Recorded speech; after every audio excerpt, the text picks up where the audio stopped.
Now, a few weeks ago, my wife asked me to pick up a half-gallon of raw milk from a pickup point in the countryside. Now, subconsciously, I expected some kind of bureaucracy. I expected maybe a counter, some paperwork, someone asking for identification, some kind of process. And I arrived and there was absolutely nobody. The only person in sight was a neighboring farmer who was happily minding his own business. And I immediately concluded that I must have the wrong address. And as all good husbands do when running errands, I called my wife to ask whether she had sent me to the wrong place. Women, after all, not known for their astute navigational abilities. And so my suspicion, seemed entirely reasonable. But as it turns out, I was exactly where I needed to be. And all I needed to do was walk through a side door, find a refrigerator, grab a jar of milk that I desired, check a box with my wife's name on it, leave the cash in an open jar, close the door, drive home, and that was it. No supervision, no paperwork, no cameras, no receipt, no security guard. And now listen, I don't know where many of you have lived, but where I come from, this would qualify as a foretaste of heaven. Now, had this happened 9,000 miles away, where I come from, the story would have unfolded rather differently. First, Google Maps would have sent me to the wrong location, and after exercising my superior navigational abilities, I would eventually find the right place.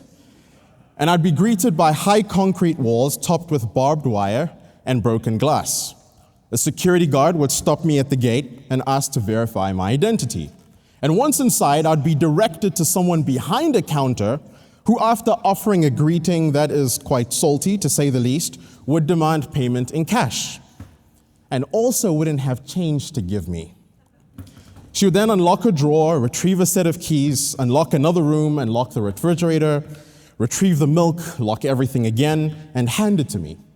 I would then inspect the bottle suspiciously, wondering whether I'd actually received the quantity I paid for, before deciding that asking questions was absolutely futile. And on my way out, the security guard would solicit me for a generous tip.